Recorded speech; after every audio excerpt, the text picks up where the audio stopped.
Buenos días. ¿Se oye bien hasta atrás? Les pido que me acompañen en oración, hermanos.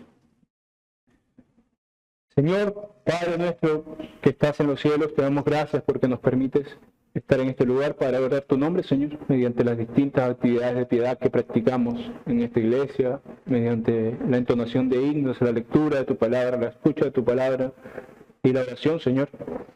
Ahora que nos introducimos al primer momento de reflexión bíblica en el servicio, en el culto que ofrecemos a ti, Señor, te pedimos que nos des mentes dispuestas y corazones concentrados, pero también corazones confiados, Señor, en que es verdad lo que tú dices a Timoteo a través de Pablo y a nosotros, que toda la Escritura es inspirada por Dios, es útil para instruir en justicia.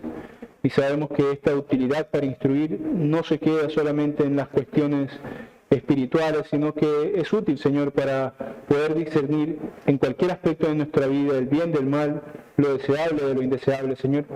Por lo que te pedimos que nos acompañes en medio de la escuela dominical de hoy para que aquellas conclusiones a las que lleguemos sean las que procuren más tu gloria, Señor, las que procuren más nuestra edificación y las que procuren más, Señor, edificarnos en nosotros para parecernos cada día más a Cristo. En el nombre de Cristo Jesús oramos, te agradecemos y te damos este culto para tu gloria. Amén. Bien, hermanos, hoy continuaremos con la serie que empezó la semana pasada, la serie acerca de la libertad de conciencia.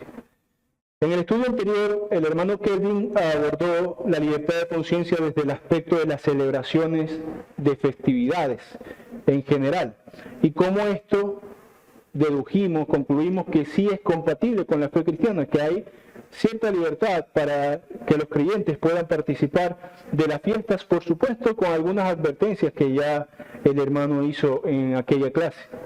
Y en esta segunda clase abordaremos la libertad de conciencia desde el aspecto del entretenimiento.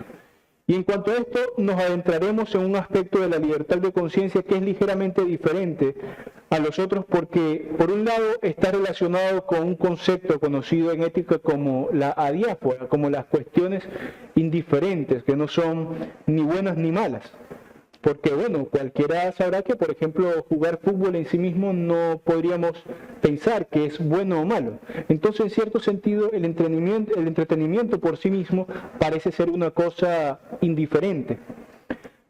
Pero también, cuando hablamos de entretenimiento, vamos a tener que hablar sobre la valoración moral relativa de lo que por sí mismo no es malo, como acabamos de decir, pero con respecto de lo que sabemos que es bueno.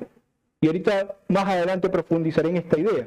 ¿Cómo es que valoramos lo que no es malo, pero teniendo en cuenta que hay otras cosas buenas que podrían estar siendo desplazadas? Por eso que no es malo. Mientras que normalmente en los asuntos de la libertad de conciencia nos referimos al libre juicio moral que cada individuo hace para sí mismo, y esta es una definición que le quiero dar de libertad de conciencia, es el libre juicio moral que cada individuo hace para sí mismo de las cosas que practica y que observa, y según el cual decide si son permitidas para sí mismo o no. Esta manera de hablar no es accidental, nótese que repito, que es el juicio moral que un individuo hace para sí mismo, y así decide si la cosa es buena o mala para sí mismo, no para otro, no permitido para otro. Porque cuando nos referimos a la libertad de conciencia en este aspecto, nos referimos al convencimiento intelectual que alguien tiene para sentirse libre, facultado, capacitado, para poder hacer alguna cosa sin que nadie pueda juzgarlo por ello, siempre que esa cosa no sea explícitamente pecado. De esa es la libertad de conciencia que hablamos desde la perspectiva cristiana. No la libertad de hacer todo lo que a mí me parezca bueno, porque podría parecer alguna cosa buena para mí que realmente no sea buena. Por tener la conciencia adormecida, por estar tanto tiempo practicando el pecado, me puede parecer lo bueno lo que no lo es. Más bien la libertad de conciencia cristiana es que cada quien en las cosas que no son explícitamente pecado, tiene la libertad de tener una posición acerca de ellas. Y Pablo lo explica en el capítulo 14 de Romanos. Este asunto lo explica a través del ejemplo de la comida, que para su época era un ejemplo relevante, culturalmente relevante, por el asunto de los sacrificios a los ídolos y todo eso. Y en el verso 23 de Romanos 14 dice así: pero el que duda sobre lo que come es condenado porque no lo hace con fe. no lo hace con convicción. Y todo lo que no proviene de fe es pecado. Es una afirmación, por supuesto, extraña la que hace Pablo, porque él es el mismo que defiende que para los que son puros, todas las cosas son puras. Entonces, ¿cómo así que el que come de algo sin estar plenamente convencido, dudando de si está bien o mal, cómo así que entonces está pecando? Pero realmente no es algo extraño que él diga esto, porque tiene sentido desde la ética bíblica, que por cierto el mismo Pablo es el que principalmente en el Nuevo Testamento se encargó de dejarnos. La mayoría de los puntos principales acerca de estos temas los reflexionó el apóstol Pablo. ¿Y cuál es la ética bíblica según la que nos queremos guiar en este aspecto? Bueno, la idea es sencilla, que aunque algo sea indiferente, o sea ni bueno ni malo, si participas de esa cosa que es indiferente, convencido de que es pecado, estás yendo de frente a pecar. Tú estás actuando creyendo que pecas, por lo tanto pecas. Entiéndase una cosa allí, porque aquí no solamente importan las acciones, sino que importan las intenciones con que el individuo hace algo. Y esas intenciones son las que Dios usa para dar un juicio completo. Nosotros no podemos, pero Dios escudriña los corazones.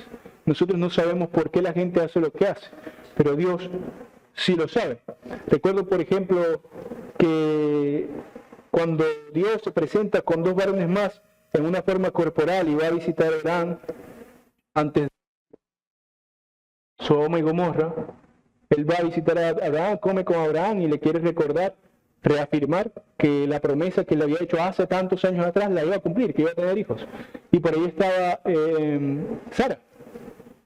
Dios, siguiendo las costumbres de esa época, no se dirige a Sara porque es mujer y él está presentado con varón, habla con Abraham. Cuando Dios le recuerda a Abraham que va a tener hijos, y estaban muy viejos, y dice Moisés, el autor del libro, y además Sara, obviamente, pero lo resalta, había ya perdido la costumbre de las mujeres, no menstruaba, no ovulaba, por lo tanto, biológicamente era improbable que quedara embarazada. Cuando Dios le dice a Abraham que si iba a pasar esto, dice el texto que Sara rió dentro de sí y dijo, ¿cómo es posible? Si yo siendo ya vieja, etcétera, etcétera, voy a tener hijos. Y Dios le dice a Abraham, ¿por qué Sara se ha reído? Sara se defiende y dice, yo no he reído. Y Jehová le dice, ¿te has reído? ¿Acaso hay alguna cosa imposible para Dios? Le dice.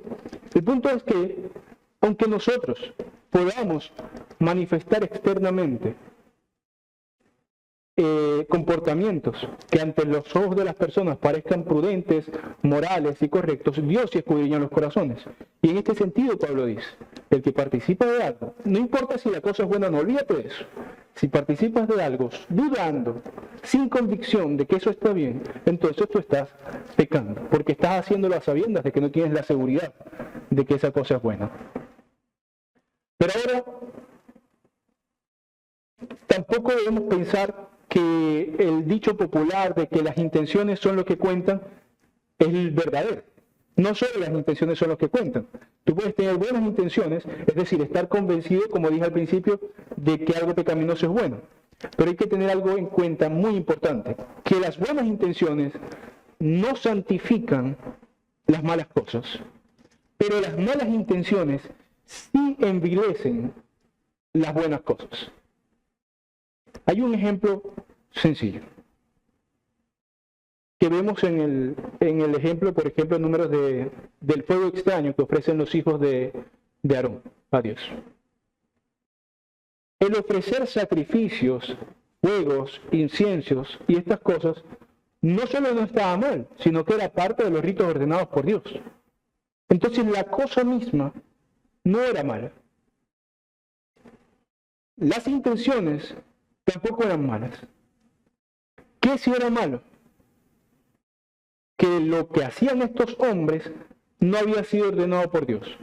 Y que esta cosa, es decir, el fuego, era el fuego que se ofrecía normalmente, los inciensos que se ofrecían normalmente, eran santos, y a esto lo hablamos muchas veces en las escuelas del Antiguo Testamento, eran santos no porque esas cosas tuvieran algún tipo de santidad, sino que eran santos porque Dios, para lo que los dispuso, los había hecho santos.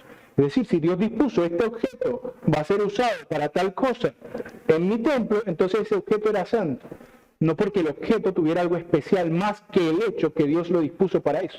Entonces, cuando estos hombres utilizan los mismos elementos o parecidos elementos, pero que no son los que Dios dispuso para ellos, entonces ellos lo que es bueno, o sea, ofrecer grito a Dios, lo envilecen con su pecado.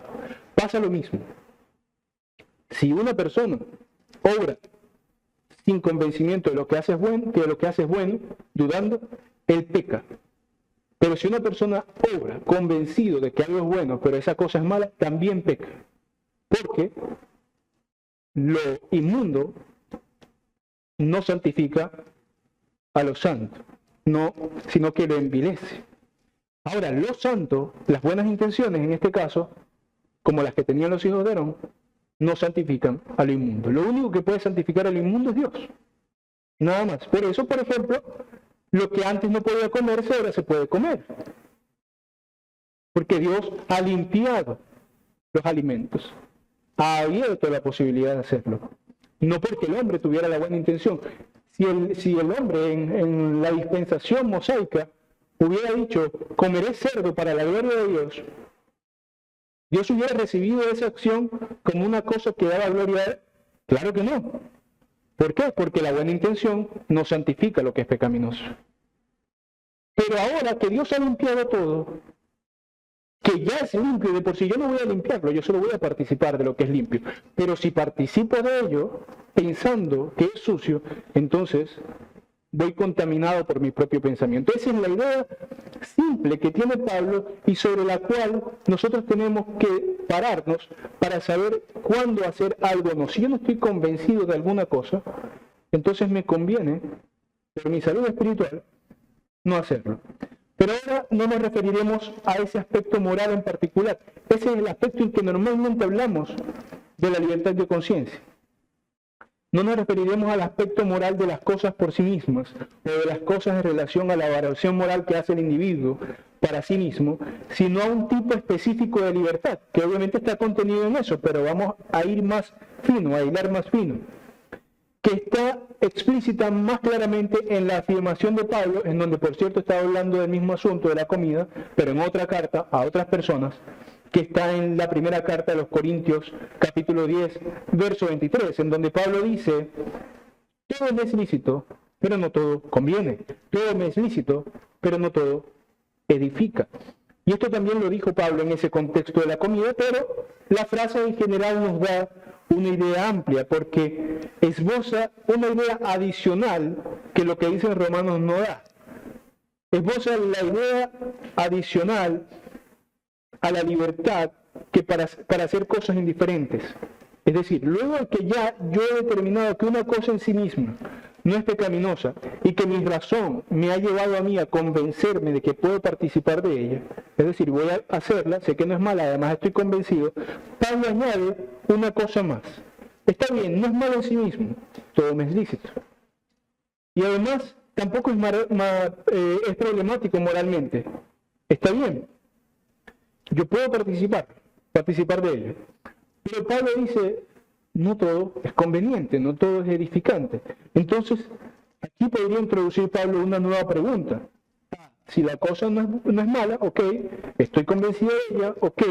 Ahora, ¿será que hay razones para evitar hacerlo, aun si yo sé que no es mala y aun si yo sé que estoy convencido de ella?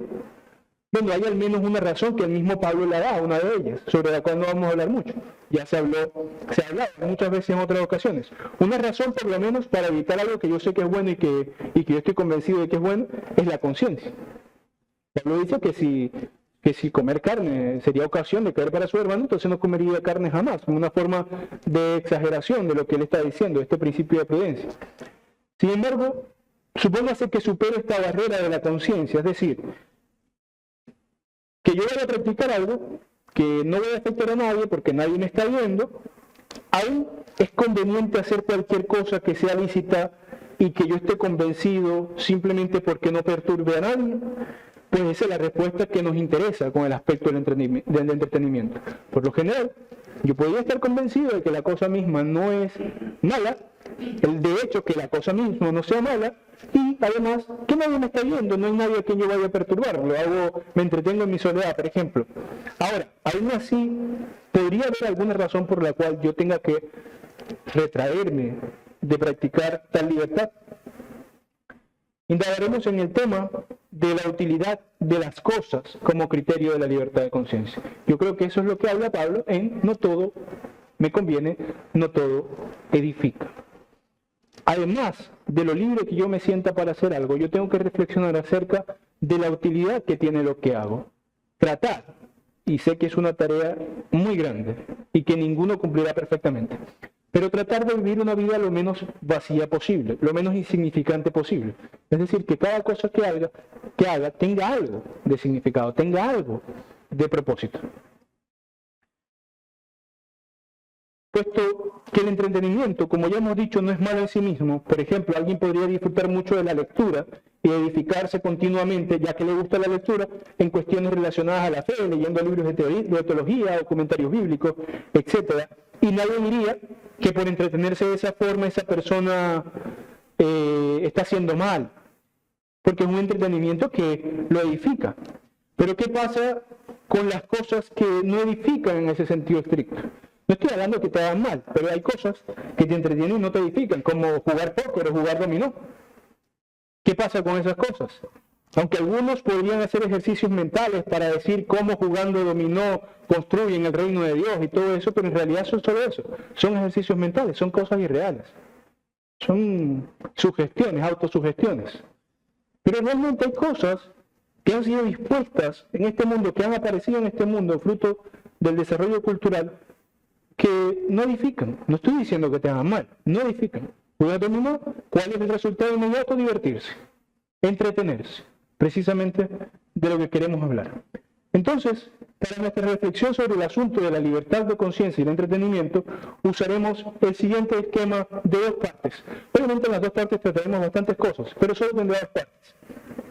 La primera parte es en donde me referiré a la libertad, la virtud, el entretenimiento y el placer. ¿Qué relación tienen estas cuatro cosas? Libertad, virtud, entretenimiento y placer. Y en la segunda hablaré del entretenimiento y dos cuestiones a las que debemos considerar cuando hablamos de entretenimiento. El entretenimiento, el tiempo y la virtud. ¿Qué relación tienen entonces ahora? ¿Y cómo puedo operar yo en mi vida para tomar en cuenta estos dos elementos, el tiempo y la virtud, en mis momentos de entretenimiento? Si es que es bueno el entretenimiento, porque tenemos que responder a esa pregunta todavía. De modo que en cada aspecto nos concentraremos en dar una respuesta, por un lado bíblica, por supuesto, pero por otro lado razonada, consciente del asunto, para que podamos llegar a alguna conclusión. Sobre el primer punto, la libertad, la virtud, el entretenimiento y el placer,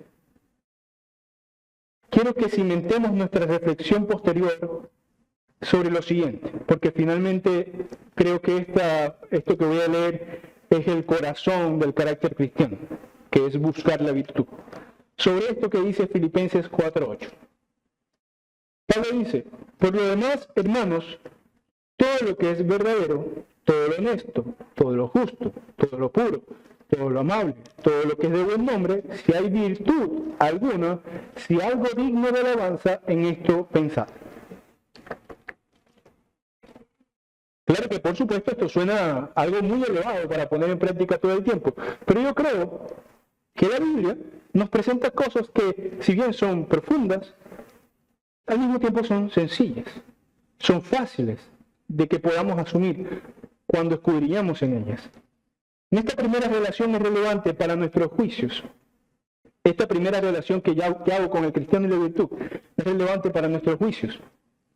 Es decir, que el cristiano debe hacer un esfuerzo consciente, como dice Pablo, en esto pensar, un esfuerzo consciente de reflexión en todas las cosas que vive y hace, porque sólo así dará el convencimiento de sus acciones y la moderación de sus acciones. Porque si Pablo nos dice que algo que practica sin estar convencido de ello, es decir, dudando, es pecado, entonces yo necesito, previo a la práctica de algo, previo a introducir una práctica nueva en mi vida, reflexionar sobre qué tan convencido estoy de ello. Y para yo estar convencido o no de algo, debo pensar, al menos un momento, sobre esa cosa. Ahora, Pablo no trata este asunto en particular con esa frase, pero es un buen consejo en general para la reflexión moral. Pablo está hablando de otras cosas allá, pero el consejo de buscar la virtud en todo momento es un consejo eminentemente cristiano. Los cristianos en la historia son conocidos por buscar la virtud, por querer ser hombres virtuosos, buenos, que usan el bien. Y creo que es el sentido en que se esfuerza Pablo por dejar claro que debemos valorar nuestra libertad. Entiéndase libertad de conciencia en toda esta clase, libertad de conciencia. Pero debemos, hermanos, saber que las cosas no son virtuosas o viciosas.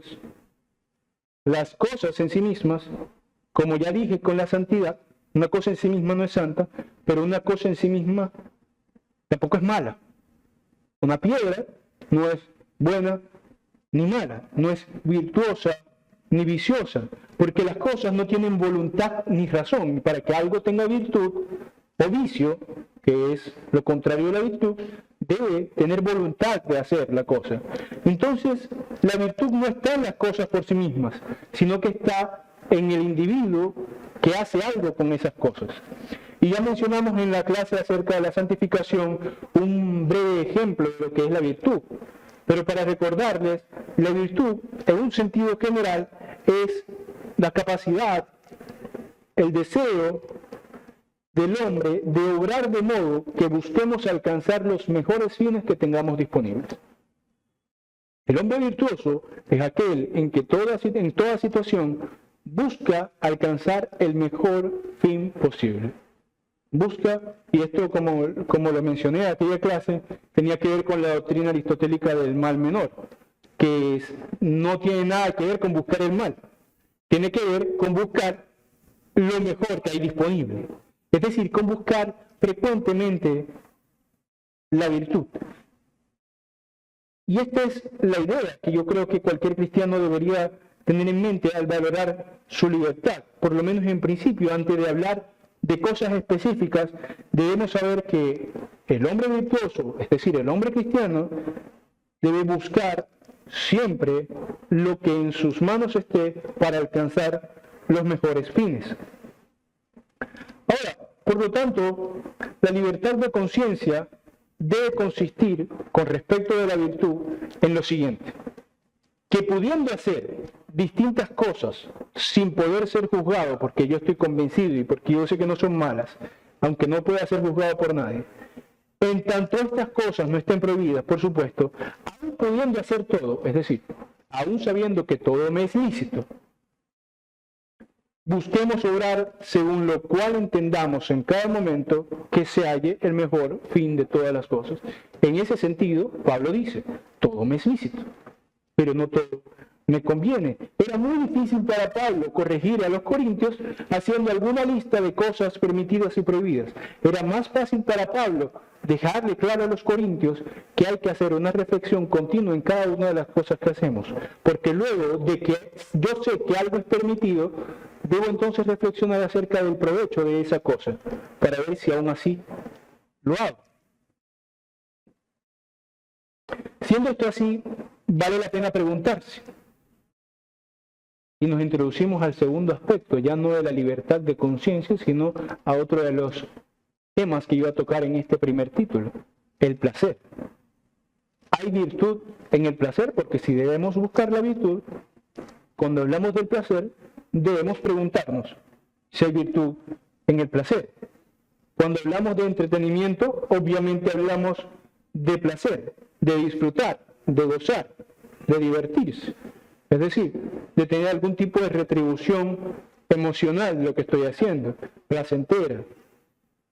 Entonces, si es que debemos esforzarnos por la virtud, debemos preguntarnos si el placer es virtuoso. Santiago dice algo interesante en Santiago 1.17. Santiago 1.17 dice así: toda buena dádiva y todo don perfecto desciende de lo alto, del Padre de las luces, en el cual no hay mudanza ni sombra de variación. De modo que aunque aquí se refiere principalmente a la salvación, no se refiere únicamente a la salvación, sino que se refiere a lo que dice, que toda buena dádiva y todo don perfecto desciende de lo alto.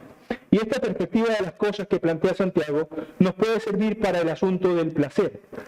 Porque si algo me es placentero, produce en mí sensación de bienestar. Y sé que esa cosa que produce en mí sensación de bienestar no es pecaminosa, entonces recibir esa cosa tampoco es pecaminosa. Aun si esto no es en un sentido intelectual y comunitario y edificante, porque algún hermano rigorista dirá, pero es que si no te edifica, no todo edifica. Pero Pablo no trata de alguna manera hacer esa exageración de que en cada actividad, como decía con el póker y el dominó, debemos sacar alguna contrapartida espiritual, no. Pero sí debemos buscar algún tipo de provecho relativo. Porque el cuerpo que siente placer y la mente que disfruta de este placer, ambos fueron creados por el mismo Creador. Y los hizo para sentir placer y para experimentar el gozo. Entonces no podemos pensar que cuestiones, que capacidades que tenemos dadas por Dios resultarán en ofensivas contra Dios. Si el Señor me ha hecho disfrutar, poder disfrutar, tener la capacidad de disfrutar, de divertirme, ¿por qué yo de pensar que lo ofendo haciéndolo? ¿Por qué sentirme culpable por buscar el placer? Nosotros no somos hedonistas, como los filósofos hedonistas que buscaban el placer en la antigua Grecia, pero tampoco somos estoicos, no pensamos que procurar algunas veces el placer demuestra la pasibilidad y la falta de sabiduría del hombre. No, nosotros somos cristianos. Nosotros pensamos en todo en torno a lo que Dios ha hecho, Dios ha entregado, Dios ha dispuesto y Dios aprueba. Claro, como en todas las demás cosas, la falta de dominio o la búsqueda desenfrenada del placer puede ser pecaminosa, pero no el placer mismo, ni su aparente inutilidad. Porque ese es el aspecto en que muchos podrían decir, bueno, pero es que te edifica a jugar fútbol, ¿de qué te sirve? Para el que le guste. Bueno, si es que debe buscar alguna utilidad, algún provecho en el mismo espíritu de Pablo, cuando dice que no todo me conviene, si he de buscar alguna conveniencia, yo puedo decir que el placer, que el entretenimiento, que es el medio para obtener el placer, es útil. Al menos en una cosa, es útil para gozarnos, es útil para alegrarnos, es útil para entretenernos. Pero debe quedar claro que si el placer es bueno y presumiblemente el objeto de lo que llamamos entretenimiento es precisamente obtener placer, la respuesta es clara. El entretenimiento, en primera instancia al menos, también es bueno, ha sido dado por Dios para que nos gocemos. El Señor no está interesado. No debemos pensar en ese ideal cristiano en que Dios no está interesado en que nosotros podamos divertirnos o sonreír o vivir felices, aparte de las cuestiones relacionadas con la vida cristiana. El Señor no está interesado en que los cristianos sean una especie de robots idealizados que leen la Biblia todo el día y no hacen nada más. ¿Qué haces en el día? Bueno, yo oro, leo la Biblia y solamente hago cosas relacionadas al Señor. Quizás hay alguien así, y si está bien así, bien por él. Pero en realidad eso no tiene ningún tipo de asidero en las Escrituras. Claro que la Biblia no era un manual ni un diario de vida de los escritores bíblicos, pero presumiblemente todos tendrían hobbies, todos harían cosas aparte de pensar en el Señor. En algún momento Pablo aprendió, por ejemplo, a tejer tiendas. Y quizás si se sintió atraído por eso porque de alguna manera disfrutaba del trabajo manual, no lo sé. Quizás tallaba figuritas en madera.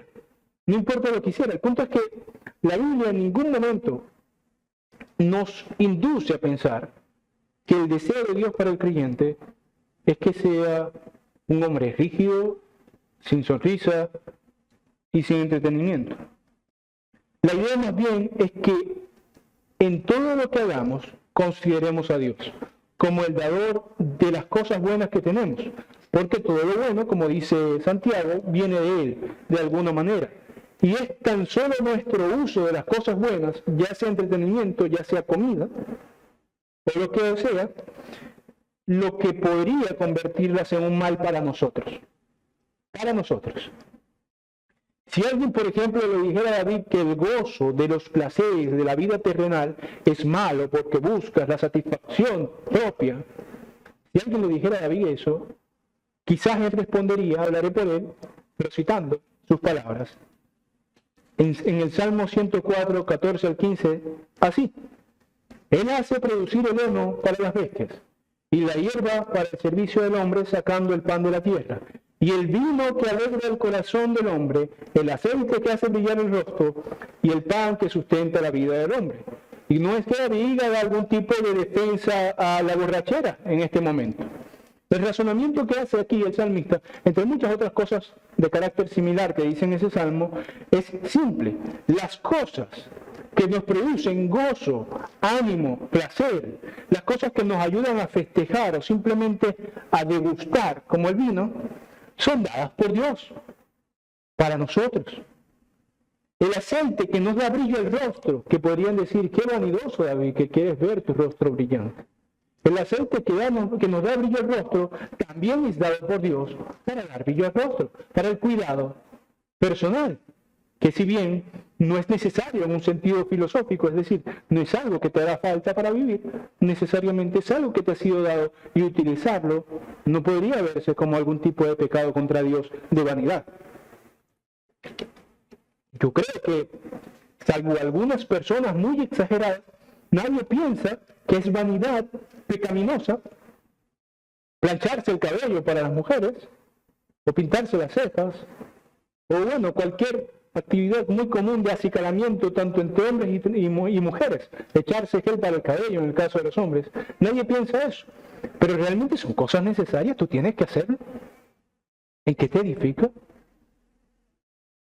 Cuando nosotros llevamos ese tipo de razonamiento a su máxima expresión, nos daremos cuenta de lo absurdo que es medir todo según esa vara en la cual solamente si algo te reporta algún beneficio espiritual, entonces puedes hacerlo. No es eso. Debemos buscar provecho. Por ejemplo, también hay moral sobre el cuerpo, también hay moral sobre la belleza. Pedro dice que las mujeres se adornan prudentemente, pero no que no se adornen. ¿Hay alguna edificación piadosa en peinarse o algo así? Probablemente no de forma directa, pero en cómo lo hace. En cómo un individuo tiene a Dios presente antes de hacer las cosas, sea jugar, sea beber, sea comer, sea vestirse. En eso radica la virtud del creyente, en buscar, en estar consciente de por qué hago lo que hago y de qué límites debo imponerme en las cosas que hago, porque todo me es lícito, pero no todo me conviene. Y el ejemplo poético que hace David acerca del vino, el vino para alegrar el corazón del hombre, que dice David, además es interesante para nosotros porque está asociado con el entretenimiento, precisamente, a los festejos e incluso al placer culinario. El vino se asocia a las fiestas, a las bodas, a cualquier otro tipo de celebración. El entretenimiento, entonces, no solo es algo que el cristiano puede practicar y procurar, sino que es algo para lo cual en cierta medida también fue hecho. También fue hecho para entretenerse, también fue hecho para divertirse, fue hecho para sentir placer. Si no hubiera sido hecho para eso, no lo podría hacer. Y cualquier persona que apresuradamente quiera decir, no, pero el hombre no fue hecho para pecar y peca, claro. Lo que pasa es que fue hecho para tomar decisiones morales, y toma decisiones morales. Y la decisión que toma es la que define si es pecado o no. Lo mismo pasa con el placer. Fue hecho para sentir placer.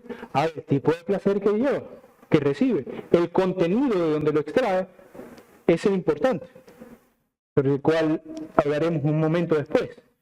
Los seres humanos, para terminar este aspecto sobre la utilidad del entretenimiento, nos cansamos y por eso conviene descansar. Nos entristecemos y por eso conviene que nos consuelen. Además, nos agobiamos por nuestras tareas diarias y entonces por eso conviene entretenerse, dispersar, despejar la mente. Y estas cosas buenas son dadas porque Dios conoce nuestras dificultades y debilidades y las da para poder asistirnos en ellas. Salomón diría, todo tiene su tiempo. Hay tiempo de endechar, de llorar, de lamentarse. Hay tiempo de bailar, dice Salomón. Entre muchas otras cosas que Salomón en su disquisición dice acerca de la vida.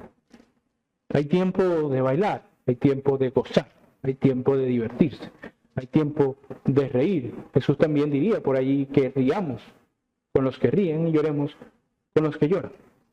Sin embargo, como se dijo, por supuesto esto no es algo que debe tenerse sin ningún cuidado. Por eso nuestro siguiente aspecto de reflexión es el entretenimiento, el tiempo y la virtud.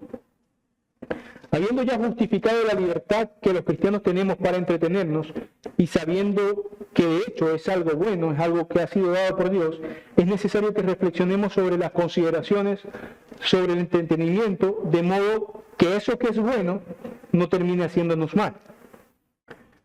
Y pensando sobre qué consejos podrían ser relevantes para que cuidemos nuestro tiempo de entretenimiento, sin ser demasiado exhaustivo, pensé en dos cosas que son además instrucciones bíblicas y que hemos mencionado ya. El tiempo y la virtud, dos cosas que debemos observar antes de procurar el entretenimiento y sobre las cuales debemos conducir nuestro entretenimiento. Sobre la primera cuestión, sobre el tiempo, Pablo llama la atención en el contexto del evangelismo, en Colosenses 4:5, diciendo lo siguiente: andad sabiamente para con los de afuera, redimiendo el tiempo, usando correctamente el tiempo. Y la razón para tal consejo de Pablo, aunque es para el contexto del evangelismo, nos sirve a nosotros también, porque esta razón debe estar en nuestras mentes, que el tiempo que tenemos en esta vida presente es limitado. Tenemos que trabajar, estudiar, atender las necesidades de nuestras casas y familias. Debemos hacer muchas cuestiones de las cuales de alguna manera no podemos escapar. Son necesarias para cualquier persona responsable. No son prescindibles. Así que es natural que el tiempo libre que tenemos lo queramos utilizar para nuestro descanso, para nuestro entretenimiento. Pero es posible que nos demos la licencia de ser exagerados en el entretenimiento. Por muy agobiado que esté, por ejemplo, ¿acaso vale la pena dedicarle 4 o 6 horas diarias? Y no exagero, seguramente hay gente que hace mucho más. ¿A jugar videojuegos o a ver televisión? Seguramente si gestionas muy bien el tiempo, podrás dedicar esas 4 horas y no estarás desplazando ninguna otra cosa importante. Igual trabajarás, igual estudiarás. Quizás hay gente que es muy habilidosa para gestionar su tiempo. Pero no es la realidad de la mayoría de las personas. ¿No será que estamos dejando de hacer cosas importantes que debemos hacer porque hemos caído esclavos de placer? Y ahí donde he caído esclavo del placer, entonces he caído en la inconveniencia, ya no me conviene. Lo que es bueno se ha tornado para mí en malo. ¿No será que a veces me parece que me falta tiempo para estudiar las Escrituras, pero siempre estoy al día con los últimos capítulos de mis series? Eso es una mala gestión del tiempo. Debemos cuidar entonces en cuánto tiempo empleamos para las actividades de entretenimiento. Yo no quiero, de alguna manera, decir cuánto es suficiente o cuánto es demasiado, sino más bien llamar la atención sobre aquella máxima, aquel consejo de Pablo: redime el tiempo, porque el tiempo es corto, la vida pasa rápidamente y nos lamentamos cuando ya es tarde. Es la definición de lamento, ¿no? Cuando ya he mirado hacia atrás y veo que no he hecho lo que sé que he debido hacer, veo que me he llevado por mis propias pasiones y no por lo que debía, me lamentaré, pero ya, ¿de qué sirven los lamentos? Debemos cuidar el tiempo empleado en las actividades, porque nos puede robar otras necesidades, otras cosas que sí son importantes también, como por ejemplo cultivar nuestra relación con Dios y nuestra relación con el prójimo. Pablo dice así en 1 Corintios 6:12. 1 Corintios 6:12. Todas las cosas, esto es ampliando, esto lo hice antes, pero amplía la idea. Todas las cosas me son lícitas, mas no todas convienen. Todas las cosas me son lícitas, mas yo no me dejaré dominar de ninguna. Si una cosa que es buena en cierta forma se convierte en mi única fuente de realización y de felicidad, es decir, si yo llego a pensar que sin aquello que me produce ese gozo, entonces yo no puedo tener gozo. Esa cosa se ha vuelto mi dueño y mi ídolo. Me ha consumido. Me ha robado mi voluntad, haciéndome como una bestia que sigue lo que sus instintos le dicen y no lo que su razón le dicta que es lo mejor. No sigue lo que mejor le convenga, y esto se relaciona con el segundo punto de este último título, que hay que cuidar con respecto al entretenimiento: la virtud. Porque no deberíamos ser bestias que van guiadas por los instintos. No deberíamos estar consumidos por el placer. No deberíamos poner nuestra felicidad y nuestra identidad en cuestiones distintas de Dios. Esto debe ser bien distinguido. No es que no podamos procurar cosas que nos aporten a nuestra felicidad en cuestiones más o menos triviales, como la diversión, porque ya hemos defendido en toda la clase que es posible. Lo que no podemos hacer es que nuestra única y principal fuente de realización, felicidad y plenitud sea eso, ni el entretenimiento ni ninguna otra cosa, sino solamente nuestra identidad en Cristo, porque cuando hacemos eso, desplazamos a Cristo y ponemos al placer como el rey de nuestro corazón. Ya dijimos que puede haber virtud en el placer porque ha sido dado por Dios, e incluso el reflexionar en él nos puede llevar a alabarlo, porque cuando yo tengo experiencias placenteras yo puedo decir: oh, gloria a Dios, gracias por haberme dado la oportunidad de recibir esto o aquello. Pero además de ello es importante prestar atención a la fuente de nuestros placeres. Porque, por ejemplo, yo puedo disfrutar de series de televisión y de películas y al mismo tiempo estar dañando mi alma por el consumo de estas cosas. Es común que el contenido de entretenimiento hoy, y antes también, use como centro de su argumento o simplemente como parte de sus escenas desnudos o temáticas sexuales como el centro de su argumentación. Por ejemplo, los humoristas hacen mucho esto. Las películas que se llaman cómicas hacen mucho esto. Usan un lenguaje lujurioso, sexual, pecaminoso. Muestran desnudos y pensamos que no nos hace nada a nuestras almas. Porque está en la televisión. Pensamos que es distinto. Porque simplemente es un video que pasa ya. No procuramos evitar esas cosas.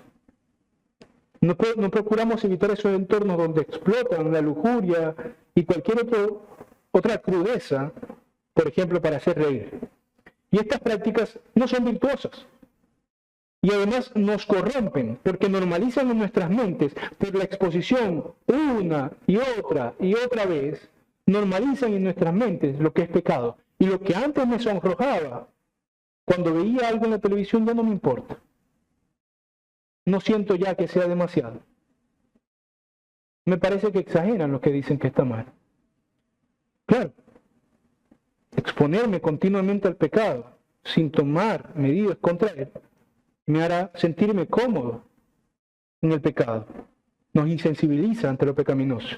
Pablo nos advierte al respecto de esto. No erréis. Las malas conversaciones corrompen las buenas costumbres.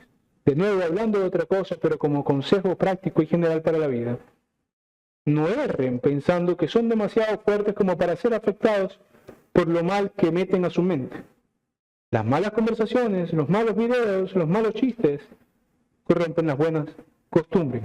No son virtuosas porque no buscan el mejor de los fines. Porque pudiendo abstenernos de ellas cuando son indebidas, preferimos practicarlas, olvidando que antes del yo y mi libertad debe estar el bien. Así como Pablo dice que no comería carne jamás, deberíamos estar dispuestos a decir no vería películas ni series jamás, si el día de mañana todo el contenido fuera así. Sin embargo, no estamos en esa situación, estamos peor, porque pudiendo escoger, no todo el contenido es así, hay contenido virtuoso o cuanto menos indiferente. Hay contenidos que no te conducirá a pecar, que podemos escoger. No estamos en una situación tan grave como para tener que volvernos amish o algo por el estilo. Pero aún así decidimos cada día contaminarnos del mundo Solo hace falta tener discernimiento y compromiso para saber cuándo detenernos y cambiar de canal o apagar el televisor. Y esto por dar solamente un ejemplo. Seguramente hay muchos otros ejemplos de entretenimiento, como la apuesta y su potencial adictivo, que podemos y debemos evitar cuando nos damos cuenta que no nos conviene. No digo entonces que la apuesta en sí misma sea mala, pero puede tener ciertas consecuencias que si están devorando mi vida, debo sacarlo de mi vida. Porque si tu ojo derecho o tu mano derecha te es ocasión de caer, mejor te es entrar tuerto mocho al reino de los cielos. Debemos entonces tener una perspectiva realista y piadosa del entretenimiento y sus posibles peligros. Si bien, como ya dijimos, no es necesario caer en la exageración de que todo debe ser edificante en un sentido espiritual porque trivializamos las cosas de Dios. Las cosas de Dios no son triviales. No es que jugando póker yo entiendo mejor a Dios, no. Eso es trivializar a Dios. Eso es minimizar a Dios. Dios es una cosa seria. No debemos caer en esa exageración. Pero sí debemos entender la premisa de que todo debemos hacerlo, como diría Pablo, como para la gloria de Dios. En el sentido de que debemos considerar frecuentemente nuestras prácticas a la luz de lo que Dios dice, de lo que hace a mi alma, de lo que la Biblia dice, y buscar el mejor de los bienes entre lo que tenga a disposición.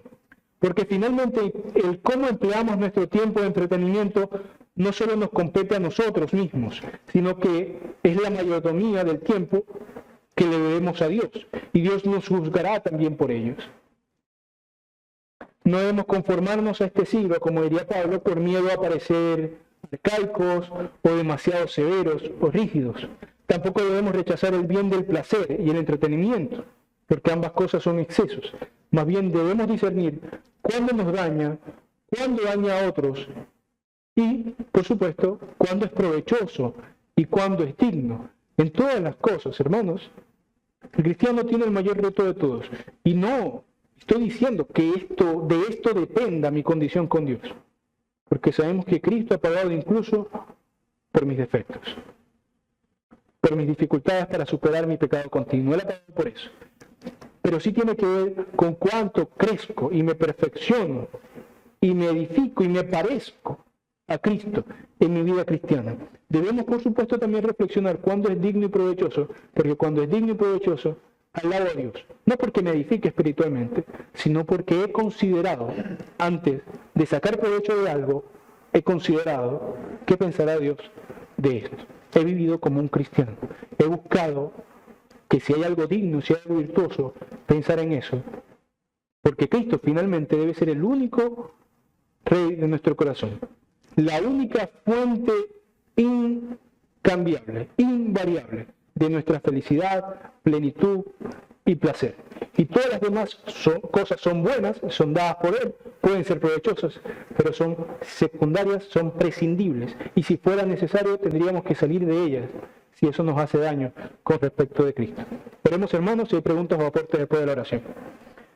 Señor y Padre Celestial, te damos gracias porque nos permites, a través de la Escritura, indagar sobre temas que son relevantes para nuestra vida, Señor, para poder ser agradables a ti, pero también, Señor, para poder ser cristianos que procuran hasta en los mínimos detalles de la vida, Señor, tomarte en cuenta, glorificar tu nombre, presentarnos, Señor, como sacrificio, como dice Pablo, sacrificios vivos, que nuestras vidas sean sacrificiales, de olor fragante a ti, Señor. Te pedimos que nos perdones en nuestras claras y muchas deficiencias, Señor, que nos ayudes, que nos acompañes en nuestro perfeccionamiento y que seas tú glorificado en cualquier cosa verdadera que decimos. En el nombre de Cristo Jesús oramos. Amén. ¿Preguntas o aportes?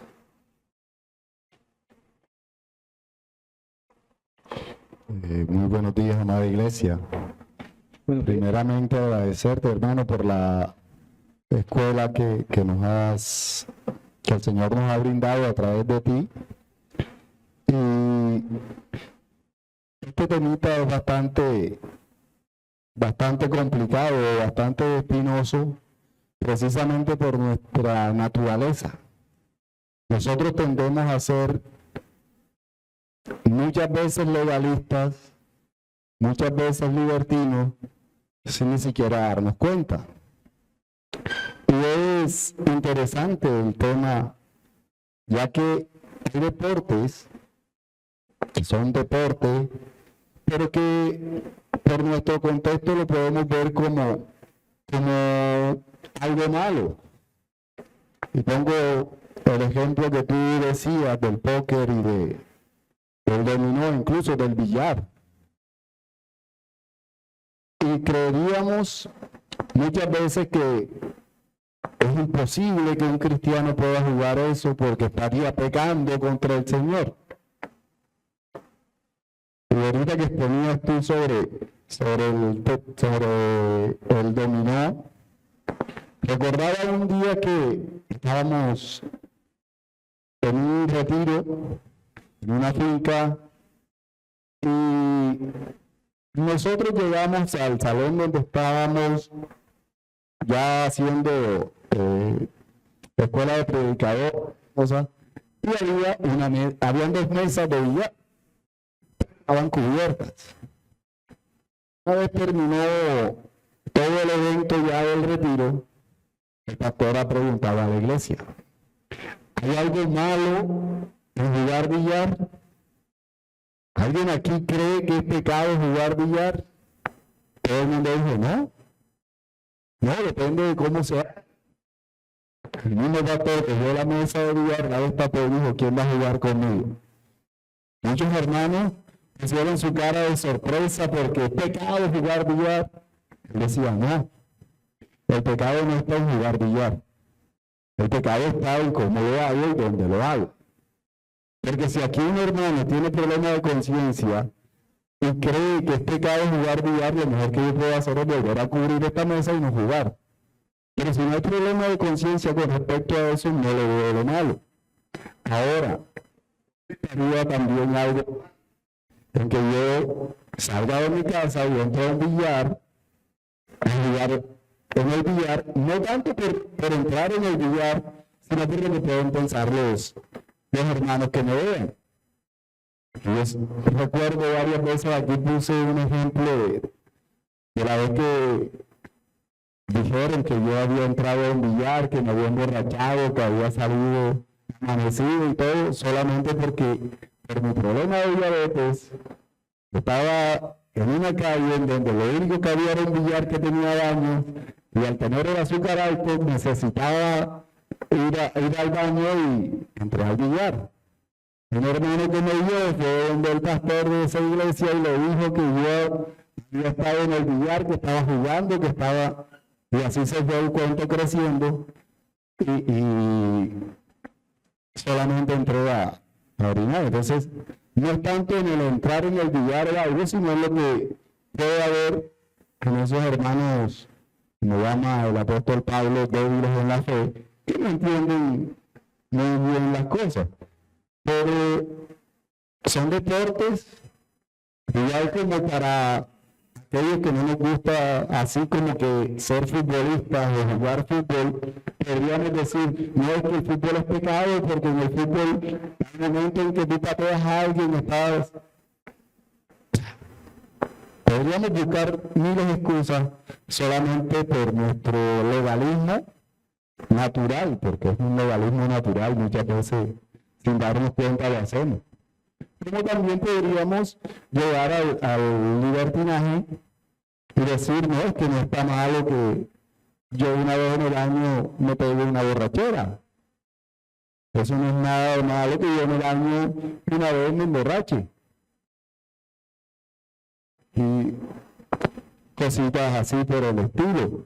La libertad de conciencia, como lo dice el apóstol Pablo, todo no es lícito, pero no todo me edifica.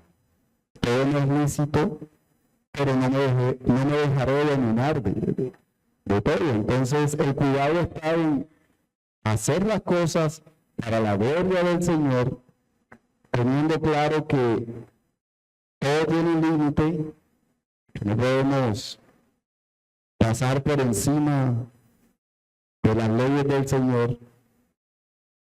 Y bueno, y en la próxima clase estaremos mirando precisamente lo que el Señor realmente dice en su palabra, y que son temas grises, como se llama la escuela, donde nosotros podemos creer que está prohibiendo algo que en realidad no prohíbe. O podemos creer que está dando libertad para hacer algo que en realidad puede que no la dé. Y son cositas que nosotros pasamos por darnos cuenta. Y que pensamos que lo que hace el hermano, como no lo estoy haciendo yo, es pecado. Porque generalmente vemos el pecado en lo que hace el hermano porque juega fútbol, en lo que hace el hermano porque juega dominó, pero en lo que yo hago, ¿será que no es pecado? ¿Será que no estoy mirando realmente lo que yo estoy haciendo, que puede que, aunque no sea un entretenimiento, puede ser más pecaminoso que la manera en que se está entreteniendo el hermano?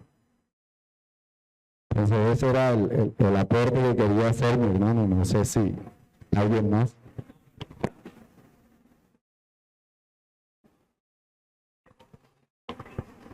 Hermano Vincent, una pregunta que hace rato quería hacerla. La vanidad se puede llevar a un extremo. Bueno, la vanidad en sí mismo es un vicio, es algo malo. Es decir, ¿cómo identifico yo, por ejemplo,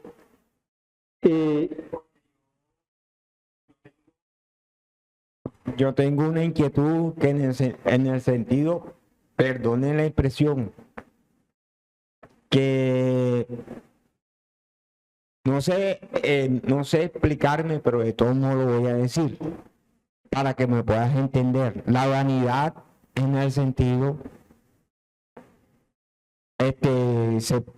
se puede volver uno gay o no. Tengo eso en los hombres particularmente? Ajá.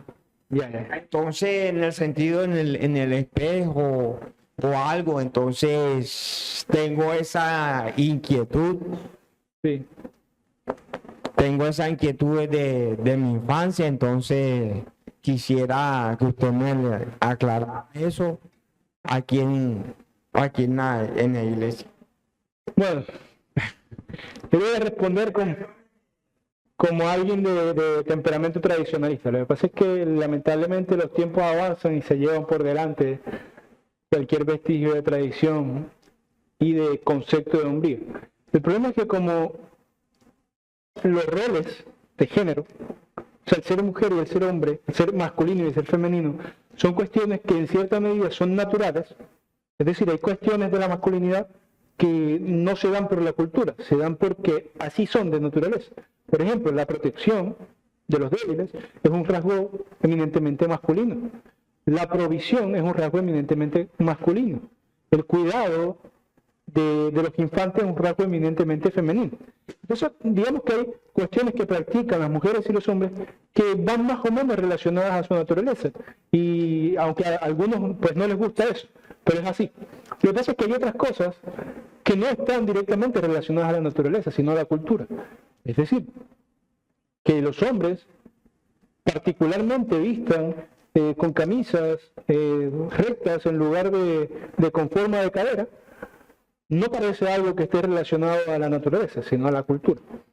Lo que yo podría decir al respecto, porque a través de ese argumento muchos dirían, bueno, pero el maquillaje ni es bueno ni malo, pintarse tal o cual cosa no es ni bueno ni malo. ¿Por qué? Porque es una cuestión cultural, no está normado, no está prohibido. Es un punto verdadero. Yo lo que diría es lo siguiente: como nosotros no somos individuos solitarios, sino que somos individuos culturales, comunitarios, entonces estos rasgos que son naturales, que ya mencioné, también se revisten de estos rasgos que son culturales.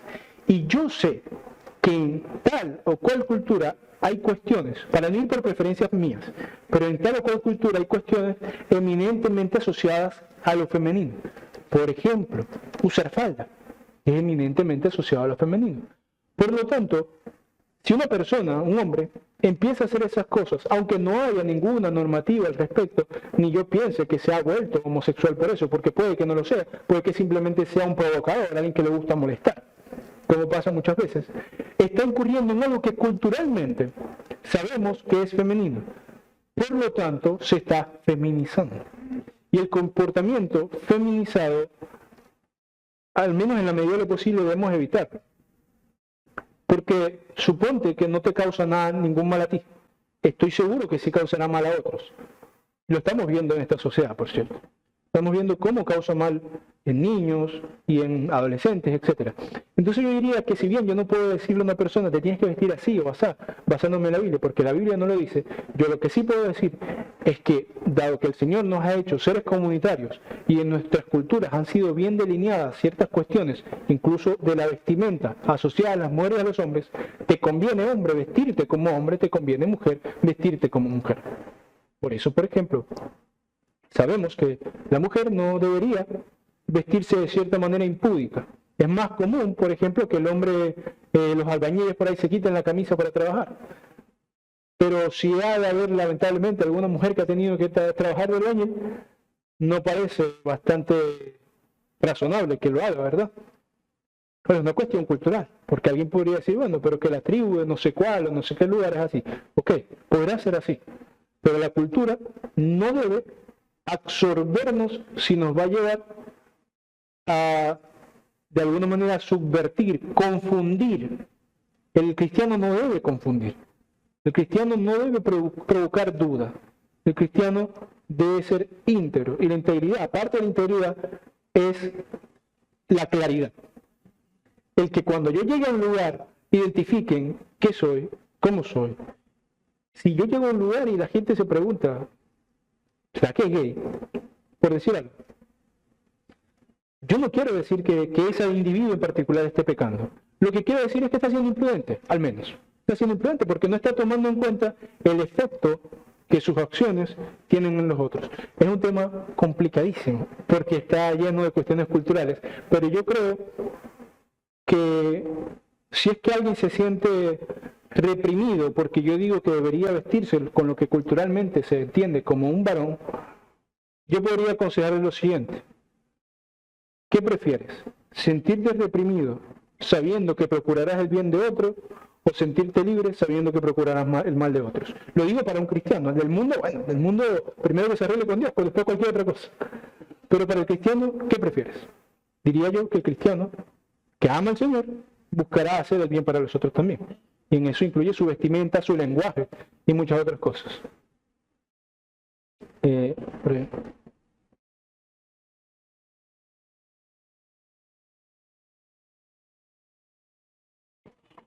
Buenos días.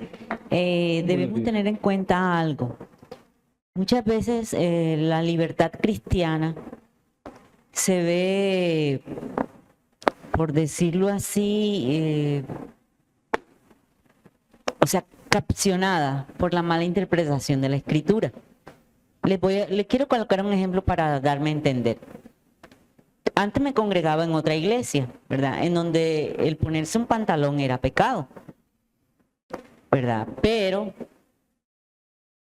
después analizando entendí por qué ellos decían que era pecado. Ellos dicen que era pecado porque en la época de Jesús los hombres vestían de una manera diferente y las mujeres vestían, o sea, a la mujer le era deshonroso usar la ropa de hombre y decían que un pantalón era ropa de hombre. En realidad yo no me imagino a un hombre con un jean de una mujer. Pues no, aunque hoy en día por la cultura y por la moda ya los pantalones de los hombres se parecen mucho a los de las mujeres, ¿verdad? Entonces, pienso que eso también se da por la mala interpretación de la Escritura. Nuestra libertad no debería ser por una mala interpretación o por una falta de investigación de ella, ¿verdad? Y también se da porque nos vamos siempre a los extremos. O sea, para mí no es malo jugar, el problema es el propósito o el deseo que yo tengo en mi corazón al hacerlo. Yo no puedo jugar pues, pensando que todo lo que hago es para la gloria de Dios, porque hay cosas que no glorifican al Señor. De verdad que hay cosas que Simplemente son entretención del ser humano. Y si yo me voy al extremo de querer estarlo jugando siempre, ya estoy desvirtuando lo que dice la palabra. Entonces, de pronto eso era lo que yo quería aportar con respecto a eso. Es no irnos nunca a los extremos y no irnos a los extremos y de pronto ahondar un poco más en la escritura para saber exactamente en qué no glorifico al Señor a través de la misma escritura.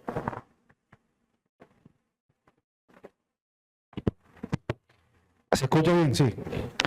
Primero, gracias, Vince, gloria al Señor por tu enseñanza. Un poquito respondiendo a lo que decía el hermano Gregorio, yo más o menos entiendo por qué él hace la pregunta. Sobre el tema de la vanidad y el temor de que si eso conlleva algún tema de homosexualidad, etcétera. Asociándolo a la escuela de hoy, sobre el tema del entretenimiento, y algo que tú dijiste puntualmente, y es de la normalización de las cosas pecaminosas y que nuestra mente van jugando silenciosamente un papel. Todo ese tema de la vanidad, yo pienso que primero hay que precisar qué es la vanidad, porque hay personas que confunden vanidad con la buena presentación o el cuidarse bien o el cuidado, no sé, del cuerpo. Porque de hecho nosotros como cristianos también tenemos responsabilidades en el cuidado de nuestro cuerpo, pues dice la Escritura, es el templo del Espíritu Santo. Pero ¿hasta dónde? Entonces, el entretenimiento de nuestros días, lo que procura es precisamente distorsionar los roles que Dios ha diseñado. Por lo tanto, hoy es muy normal que la masculinidad se vea tergiversada por algo de feminidad. De hecho, hoy los hombres son más femeninos y se cuidan incluso más que las mujeres. Y pienso que todo esto, nosotros como creyentes, teniendo presente los límites, la sobriedad, el equilibrio, porque en todas las cosas debemos tener equilibrio. Equilibrio en no llegar precisamente a convertir ciertas cosas en ídolos. El equilibrio en saber dónde está realmente nuestro corazón, en que es buscar glorificar al Señor en las cosas que hagamos, procurar en lo posible siempre tratar de hacerlo para su gloria. Porque en temas de entretenimiento hay una línea delgada, muy delgada, en que nosotros a veces la cruzamos sin darnos cuenta. Tú señalabas el tema de las series. ¿Quiénes de nosotros aquí no se ha puesto a una serie y se compenetra con la serie que dura horas ahí viéndose la serie? Porque le parece interesante, porque el contenido es un contenido interesante, no es un contenido ni morboso ni lujurioso, pero es un contenido interesante y te llama la atención y te quedas ahí pegado. O quien con su esposa o con su esposo, ven, vamos a vernos esta serie, se quedan ahí viendo la serie. O sea, la pregunta es, ¿entonces es malo eso? ¿O no debería yo simplemente verme 45 minutos de una serie y 3 horas de lectura de la Escritura? ¿Será que esas son las cosas que primero, para tener una buena conciencia delante del Señor, precisamente guardar siempre el equilibrio, tratar de tener la sobriedad y de discernir qué cosas realmente le hacen bien a nuestras almas, qué otras cosas no le hacen bien a nuestras almas? El tema de la vanidad que menciona Gregorio, hoy de nuestros días, y yo sé que cada uno de los que estamos acá estamos de acuerdo, es algo peligroso, es peligroso. Los estándares que hoy vemos a través de redes sociales apuntan precisamente a dos cosas. Uno, que las mujeres quieran parecerse a todas aquellas mujeres que ven en redes sociales, en cualquier tipo de redes, y que los hombres también deseen verse tal como los hombres que se ven en la actualidad. Si te das cuenta, por ejemplo, en nuestros días y acá, esta parte del continente, hay una maximización del tema del reggaetón. Entonces tú ves la mayoría de los jóvenes hoy en día quieren ser reggaetoneros o quieren ser influencers o quieren ser youtubers, etcétera, etcétera. Y es una tendencia impresionante.